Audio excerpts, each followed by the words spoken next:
आज हम बंगाल विभाजन, उसकी पृष्ठभूमि और इसके साथ साथ जो बंगाल विभाजन के बाद की परिस्थितियां रही उसे देखेंगे आधुनिक भारत के अपने लेक्चर में। स्वागत है आपका दोस्तों। उम्मीद है कि आप हमारे सभी लेक्चर्स लगातार देख रहे होंगे और पसंद भी कर रहे होंगे। लगभग 47 लेक्चर्स हमने आपको प्रोवाइड कर दिए हैं। इस श्रृंखला में कुछ और लेक्चर आएंगे, फिर यह आधुनिक भारत का इतिहास समाप्त हो जाएगा। अगर आपको हमारा चैनल अच्छा लग रहा हो तो अपने दोस्तों को भी ये हमारे चैनल के बारे में बताइए, ज्यादा से ज्यादा शेयर कीजिए ताकि अन्य लेक्चर्स जो हमारे चैनल के हैं उससे आप और आपके दोस्त सभी लाभान्वित हो सके। हम लगातार सामान्य हिंदी लगभग पूरी समाप्त हो गई। अगर आप उत्तर प्रदेश पीसीएस की शिक्षा अधिकारी या इस तरह की छोटे बड़े जितने भी एग्जाम है जैसे लेखपाल वगैरह तक की भी अगर आप तैयारी कर रहे हैं तो हमारे यूपी विशेष के लेक्चर्स, सामान्य हिंदी के लेक्चर्स, ये सभी बड़े महत्वपूर्ण हैं जो कि प्लेलिस्ट में आपको मिलेंगे। बाकी सिविल सेवा की तैयारी के लिए एक सारगर्भित तैयारी होनी चाहिए। तैयारी मुख्य परीक्षा की होती है, हमेशा इस बात को ध्यान में रखकर ही तैयारी कीजिए। मेरी आपसे एक सलाह है, किताबें पढ़ने की आदत बनाइए। अगर आप बुक्स नहीं पढ़ेंगे तो फिर मुख्य परीक्षा में अन्य से बेहतर कैसे कर पाएंगे। आप किताबें पढ़नी, कम से कम एक किताब तो पढ़िए ही। जैसे आधुनिक भारत मैंने ये लेक्चर बता दिया, अब आप इस टॉपिक को अपनी पुस्तक से, किसी भी जो आप पुस्तक प्रीफर करते हैं आधुनिक भारत की, उससे पढ़िए। आपका कॉन्सेप्ट विकसित होगा, चीजें और बेहतर समझ में आएंगी। इसलिए किताबों के महत्व को समझिए। किताब मैं अगर आपको समराइज करके दे दूं तो उससे आपको उतना फायदा नहीं होगा। आप अगर सिविल सर्विस के एस्पिरेंट है तो इतनी क्षमता रखिए कि खुद समराइज करना सीखिए, खुद संक्षिप्तीकरण और खुद व्याख्या करना सीखिए। आइए हम बढ़ते हैं बंगाल विभाजन की तरफ। 16 अक्टूबर 1905 का दिन संपूर्ण बंगाल में एक शोक की लहर दौड़ गई। शोक दिवस के रूप में भी 16 अक्टूबर 1905 मनाया जाता है। रविन्द्रनाथ टैगोर जी के आह्वान पर इस दिन राखी दिवस भी मनाया गया।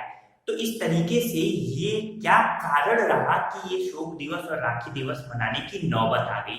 तो ये कारण रहा, जो सबसे बड़ी प्रेसिडेंसी थी अब तक की बंगाल, उसका विभाजन करने का जो प्रारंभिक मुख्य उद्देश्य अंग्रेजों ने बताया वो यह था कि प्रशासनिक गतिविधियों को इतने बड़े प्रेसिडेंसी में संचालित करना कठिन हो रहा था।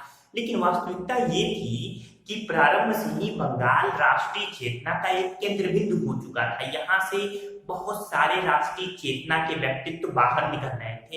इन परिस्थितियों में हिंदू और मुसलमान ये दोनों एक साथ मिलकर अंग्रेजों के लिए मुसीबतें खड़ी कर रहे थे।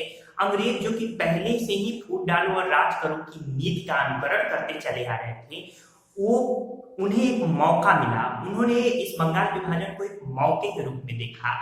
जो पूर्वी बंगाल था, पूर्वी बंगाल जिसको आप वर्तमान समय में बांग्लादेश के रूप में जान सकते हैं, तो पूर्वी बंगाल को उन्होंने अलग किया। पूर्वी बंगाल को जब उन्होंने अलग किया तो ये जो वर्तमान जो बांग्लादेश है वो तो था ही, इसके अलावा जो ऊपर जो असम था, असम का क्षेत्र भी इन्होंने शामिल किया। हालांकि असम 1874 में बंगाल प्रेसिडेंसी से अलग हो गया था। यही कारण है कि वहां के लेफ्टिनेंट गवर्नर ने इसका विरोध भी किया। लेकिन बहरहाल ये जो विभाजन था, इस विभाजन की पृष्ठभूमि यहाँ देख लीजिए कि असम और पूर्वी बंगाल नाम से, एक ध्यान रखिएगा कि नाम क्या रखा गया। एक नाम रखा गया असम व पूर्वी बंगाल, जिसमें मैंने बताया राजशाही, चटगांव, ढाका, ये सब बांग्लादेश के क्षेत्र हैं वर्तमान समय में। तो ये सब क्षेत्र शामिल किए गए। चटगांव को मुख्य केंद्र बना दिया गया। और ये जो पश्चिम बंगाल था, इसका नाम बिहार, पश्चिम बंगाल और उड़ीसा रखा गया। इसे यानी पश्चिम बंगाल, बिहार और उड़ीसा को अलग। तो ये पूर्वी बंगाल था, इसमें ये मुस्लिम बाहुल्य क्षेत्र था, और ये जो पश्चिम बंगाल था ये हिंदू बाहुल्य क्षेत्र था। तो इस तरीके से हिंदू और मुस्लिम ये एक प्रकार से फूट डालो और राज करो की नीति की ही प्रक्रिया का अंग्रेजों का ये अंश था, जिसे कर्जन ने तत्कालिक समय में राजनीतिक असुविधा बताया था। इस तरीके से 5,40,00,000 जो हिंदू बाहुल्य क्षेत्र था वो बिहार, पश्चिम बंगाल और उड़ीसा में चला गया। इसके अलावा 3,10,00,000 जनसंख्या ये मुस्लिम बाहुल्य क्षेत्र, ये असम और पूर्वी बंगाल में रही। जो असम और पूर्वी बंगाल के पहले गवर्नर बनाए गए वो लेफ्टिनेंट ब्लूमफील्ड फ्यूलर बनाए गए। कौन? लेफ्टिनेंट ब्लूमफील्ड फ्यूलन। जबकि बिहार, पश्चिम बंगाल, उड़ीसा के पहले गवर्नर एंड्रयूज फ्रेजर बनाए गए। तो इस तरीके से लगभग 1,41,580 वर्ग मील क्षेत्र रहा ये पश्चिम बंगाल, बिहार और उड़ीसा का, जबकि 1,06,540 वर्ग मील जो क्षेत्र रहा वो रहा असम और पूर्वी बंगाल का। इसके पहले जब ये दोनों क्षेत्र एक में था और बंगाल नाम से जाना जाता था, यानी बंगाल विभाजन से पूर्व बंगाल का जो लेफ्टिनेंट गवर्नर था वो कौन था? Andrews Henderson Leith Fraser. याद रखिएगा कि बंगाल विभाजन से पूर्व बंगाल का लेफ्टिनेंट गवर्नर कौन था? Andrews Henderson Leith Fraser. तो इस तरीके से ये बंगाल का विभाजन हुआ, जो कि 16 अक्टूबर 1905 को हुआ। लेकिन इस विभाजन के पीछे की जो पृष्ठभूमि रही उस पर हम चर्चा कर ले। तो मैंने बताया है कि विभाजन का कारण प्रशासनिक असुविधा, वायसराय लॉर्ड कर्जन ने कहा, लेकिन राष्ट्रीय चेतना को नष्ट करना इसका वास्तविक कारण था। विभाजन का प्रस्ताव सबसे पहले ब्रिटिश संसद के समक्ष 3 दिसंबर 1903 को प्रस्तुत किया गया था। विभाजन के निर्णय की घोषणा 20 जुलाई 1905 को हो चुकी थी।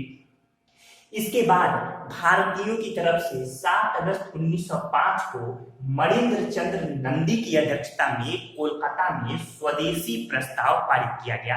स्वदेशी प्रस्ताव का उद्देश्य ये था कि जितनी भी विदेशी चीजें हैं उसका बहिष्कार करना और आत्मनिर्भर भारत की ओर कदम बढ़ाना।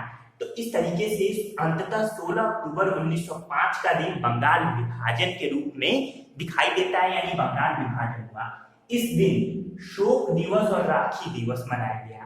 पूछा जाता है कि शोक दिवस किसके आह्वान पर मनाया गया? तो रामेंद्र सुंदर त्रिवेदी, यहाँ मैं लिख देता हूँ, रामेंद्र सुंदर त्रिवेदी के आह्वान पर, रामेंद्र सुंदर त्रिवेदी। तो रामेंद्र सुंदर त्रिवेदी के आह्वान पर शोक दिवस बंगाल में, जबकि इसके पहले मैंने बताया है कि रविन्द्रनाथ टैगोर जी के आह्वान पर राखी दिवस मनाया गया। सभी लोगों ने एक दूसरे को राखियां बांटी और ये इस दिवस को राखी दिवस के रूप में मनाया। तो ये दोनों आप समझ गए। विभाजन के विरोध में हुए आंदोलन के नेतृत्वकर्ता कौन थे? ये भी प्रश्न महत्वपूर्ण है। तो सुरेंद्रनाथ बनर्जी। सुरेंद्रनाथ बनर्जी जी ने एक स्टेटमेंट दिया था कि विभाजन हमारे ऊपर वज्र की तरह गिरा है। स्टेटमेंट याद रखिएगा, ये कथन किसका है कि विभाजन हमारे ऊपर एक वज्र की तरह गिरा है? तो सुरेंद्रनाथ बनर्जी जी का। इसके बाद से ये भूमिका आप समझिए।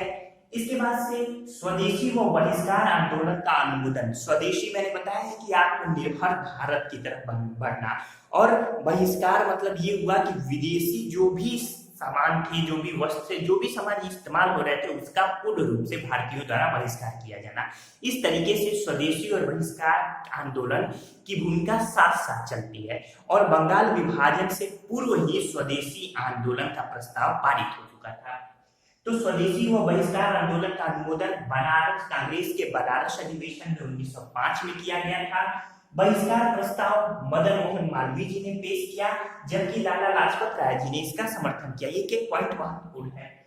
स्वदेशी व बहिष्कार के पूरे भारत में प्रचार का जो श्रेय रहा, यानी स्वदेशी व बहिष्कार आंदोलन था, तिलक जी जिन्होंने महाराष्ट्र और पुणे में इसका प्रचार प्रसार किया, लाला लाजपत राय, फिर अरविंद घोष, इन लोगों की बहुत महत्वपूर्ण भूमिका रही। तो इस तरीके से स्वदेशी आंदोलन का सर्वाधिक प्रभाव सांस्कृतिक क्षेत्र में ही दिखाई देता है। आमार सुनार बंगाल, इसी स्वदेशी आंदोलन के दौरान रविन्द्रनाथ टैगोर जी ने आमार सुनार बंगाल लिखा था, जिसे 1972 में जब बांग्लादेश की आजादी के बाद 1972 में बांग्लादेश का राष्ट्रीय गान के रूप में इसे स्वीकार किया गया। तो इस तरीके से ये बंगाल विभाजन के बारे में महत्वपूर्ण बातें रही। अब इसके बाद से जो स्वदेशी यानी जो सांस्कृतिक क्षेत्र की तरफ भारत आगे बढ़ा, उनमें भारतीय प्राच्य कला संस्थान यानी Indian society of oriental arts, सबसे पहले भारतीय प्राच्य कला संस्थान की स्थापना हुई थी। अवनींद्रनाथ टैगोर जी ने इसकी स्थापना की थी। इसके बाद से स्वदेश बांधव समिति, जिसकी स्थापना अश्विनी कुमार दत्त जी ने की थी, इसके द्वारा स्वदेश बांधव समिति द्वारा भारत में स्वदेशी आंदोलन का प्रचार किया गया। देखिए यहाँ एक बात बतानी जरूरी है, जिसके मद्देनजर ही आगे चलकर 1907 में कांग्रेस में फूट भी पड़ी थी। जो उदारवादी पक्ष था वो स्वदेशी और बहिष्कार आंदोलन को बंगाल तक सीमित रखना चाहता था, लेकिन जो उग्रवादी पक्ष था यानी लाल बाल पाल और अरविंद घोष, तो इस तरीके से ये जो उग्रवादी पक्ष था ये पूरे भारत में इस आंदोलन का प्रचार प्रसार करना चाहता था। यही मुख्य कारण रहा कि 1907 में सूरत अधिवेशन में कांग्रेस का नरम दल गरम दल का जो बंटवारा 1906 में हो चुका था, यहाँ उग्रवादी और उदारवादी यानी कांग्रेस का विभाजन हो गया 1907 के सूरत अधिवेशन में, जिसकी भूमिका हम आगे देखेंगे। इसके बाद स्वदेशी आंदोलन के आलोचक कौन रहे? रविन्द्रनाथ टैगोर। रविन्द्रनाथ टैगोर जी विदेशी कपड़ों की होली जलाए जाने के बिल्कुल खिलाफ थे। उनका मानना था कि भारतीय सभ्यता और प्राच्य सभ्यता को साथ साथ मिलाकर ही चलना चाहिए। ब्रिटेन की वस्तुओं के सर्वप्रथम बहिष्कार का सुझाव किसने दिया था? तो कृष्ण कुमार मित्र ने अपनी लेख संजीवनी में यानी अपनी पत्र संजीवनी में एक लेख द्वारा 13 जुलाई 1905 को सर्वप्रथम ब्रिटेन की वस्तुओं के बहिष्कार का सुझाव दिया था। नाम याद रहेगा, कृष्ण कुमार मित्र। 13 जुलाई 1905 को किस पत्र में? संजीवनी में पत्र में अपने लेख द्वारा।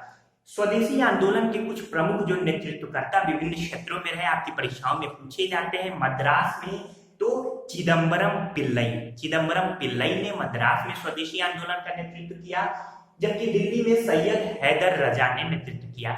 लाला लाजपत राय जी ने पंजाब और उत्तर प्रदेश में स्वदेशी आंदोलन का नेतृत्व किया था। ये दोनों बड़े महत्वपूर्ण है, मद्रास और दिल्ली। मद्रास में चिदम्बरम पिल्लई और दिल्ली में सैयद हैदर रजा।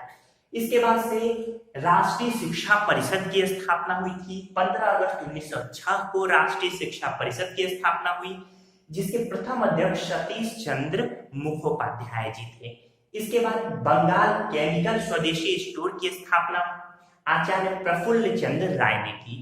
आचार्य प्रफुल्ल चंद्र राय, बंगाल केमिकल स्वदेशी स्टोर महत्वपूर्ण है। तो आचार्य प्रफुल्ल चंद्र राय को भारत में रसायन शास्त्र का, यहाँ आप लिख सकते हैं, अन्वेषक, रसायन शास्त्र का अन्वेषक यानी समझिए खोजकर्ता भी माना जाता है। तो रसायन शास्त्र के प्रथम अन्वेषक कौन थे? तो आचार्य प्रफुल्ल चंद्र राय। इसे आप भूलिएगा ना, ये महत्वपूर्ण है आपके लिए। तो इस तरीके से इन्होंने काफी महत्वपूर्ण भूमिका निभाई।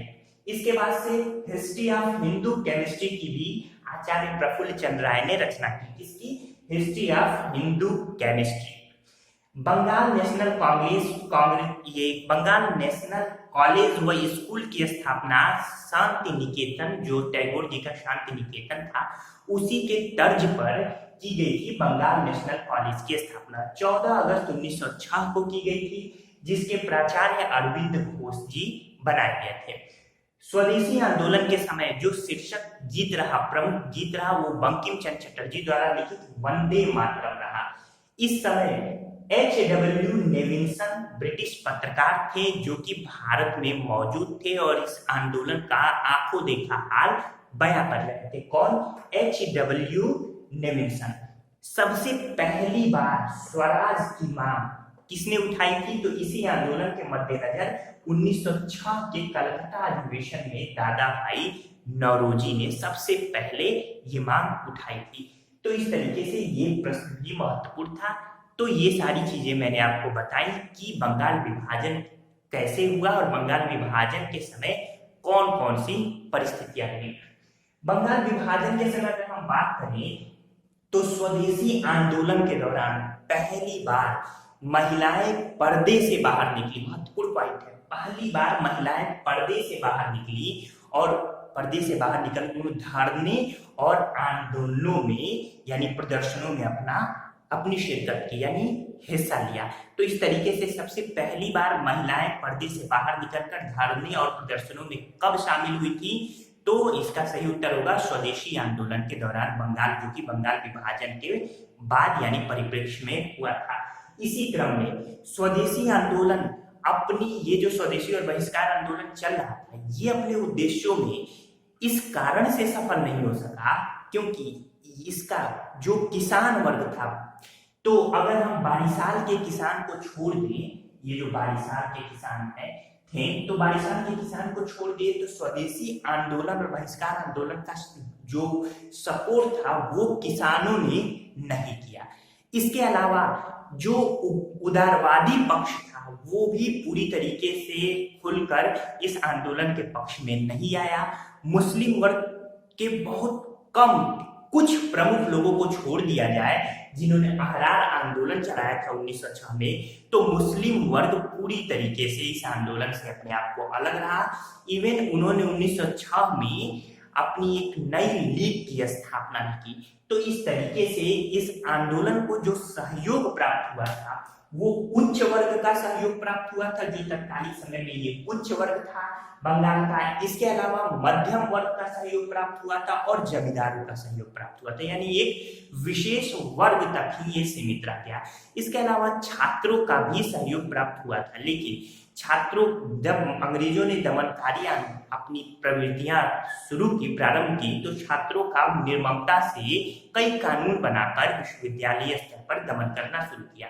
तो इस तरीके से चूंकि आम जनमानुष का बहुत ज्यादा सहयोग नहीं मिला, किसान मजदूर वर्ग का बहुत सहयोग नहीं मिला, जो तत्कालीन समय में कांग्रेस का उदारवादी पक्ष था उनका सहयोग नहीं मिला, मुसलमानों का सहयोग नहीं मिला, यही कारण है कि धीरे धीरे यह आंदोलन सुस्त पड़ता गया। और इन परिस्थितियों में 1908 में जब तिलक जी को 6 साल की सजा हुई, उसके बाद से तो मानो यह आंदोलन पूरी तरीके से निष्प्रभावी हो गया। तो आंदोलन के दमन की अगर हम बात करें तो कार्लाइकल सर्कुलर अंग्रेजों ने जारी किया 22 अक्टूबर 1905 को। कार्लाइल सर्कुलर, सही कीजिए, कार्लाइल सर्कुलर। इसमें यह था कि शैक्षणिक संस्थानों को अनुदान तुरंत बंद कर दिया गया और छात्रों को दी जाने वाली छात्रवृत्तियां भी बंद कर दी गई। तो इससे ये छात्र जो समूह अपनी पूरी तरीके से आंदोलन में शिरकत कर रहे थे उनको रोकने का ये अंग्रेजों द्वारा एक सफल प्रयास किया गया। किस एक्ट द्वारा? Carlyle circular.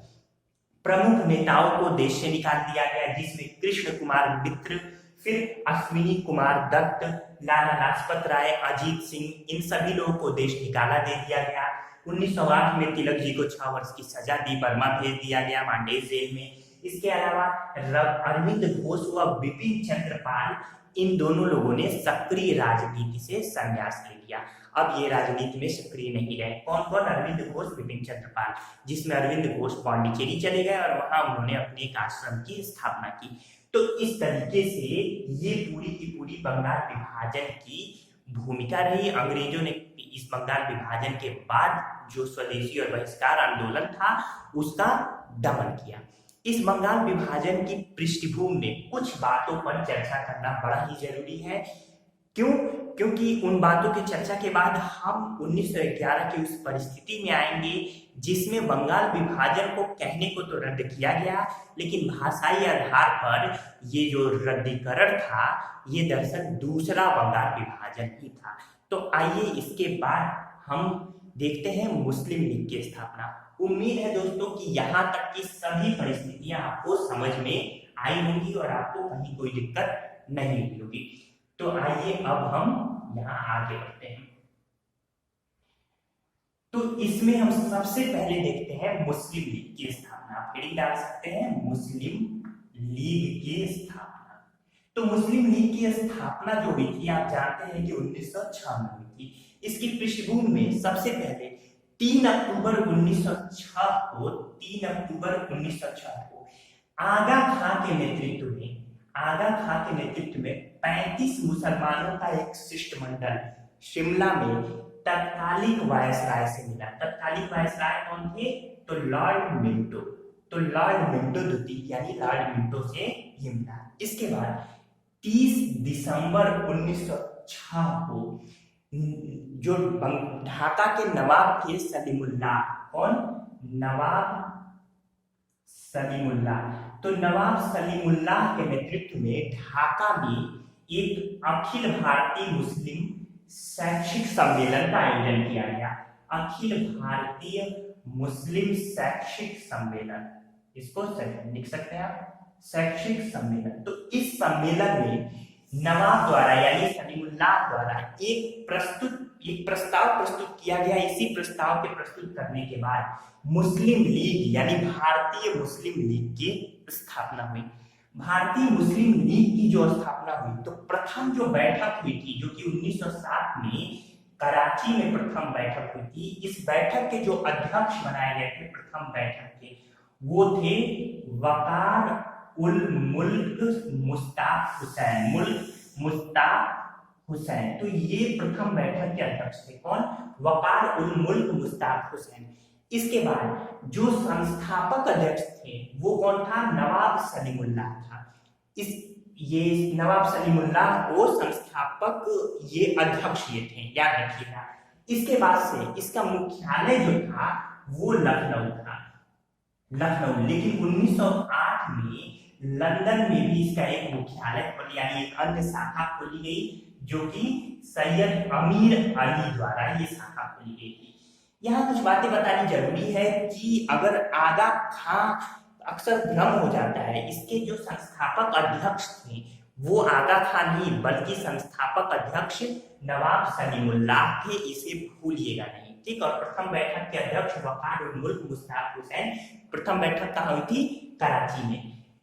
मुस्लिम लीग की 1908 में अमृतसर में बैठक हुई। अमृतसर में जो बैठक हुई थी इसमें मुसलमान वर्ग के लिए पृथक निर्वाचन मंडल की मांग की गई, जिसे 1908 में 1909 में मांटे मिर्लो सुधार की प्रक्रिया के तहत भारत परिषद अधिनियम 1909 पारित किया गया और 1909 पारित करके फूट डालो और राज करो की नीति के अंतर्गत मुसलमान वर्ग के लिए पृथक निर्वाचक मंडल की व्यवस्था की गई। यानी एक विशेष मुस्लिम बाहुल्य वर्ग में ये क्षेत्र में वहां मुस्लिम वर्ग का ही कोई सदस्य चुनाव लड़ेगा और सबसे बड़ी बात कि मतदान देने का अधिकार भी मुस्लिम वर्ग के लोगों को ही होगा। तो ये जो फूट डालो और राज करो की दोहरी नीति थी, अब इस नीति के बाद भारत के विभाजन की पृष्ठभूमि पूरी तरीके से तैयार हो चुकी थी।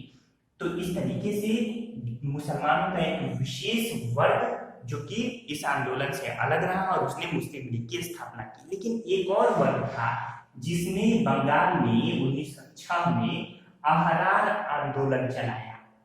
अहरार आंदोलन ये 1906 में जो अगस्त 1906 में अहरार आंदोलन था, ये मुसलमानों का एक विशेष वर्ग जो कि राष्ट्रीय मुसलमान यानी राष्ट्रीयता की भावना से ओतप्रोत था, जिसमें प्रमुख नाम अबुल कलाम, इसके अलावा अबुल कलाम आजाद, इसके अलावा मोहम्मद अली जिन्ना, इसके अलावा हकीम अजमल खान,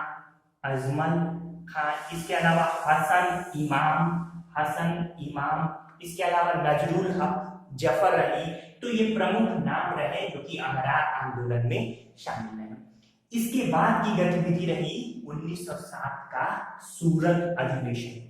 तो सूरत अधिवेशन में ही 1907 के बंगाल का ये जो कि बंगाल विभाजन के बाद हुआ था सूरत अधिवेशन, तो इसमें कांग्रेस का बंटवारा हुआ। लेकिन ये बंटवारे की पृष्ठभूमि 1905 से ही बनारस अधिवेशन से ही शुरू हो चुकी थी।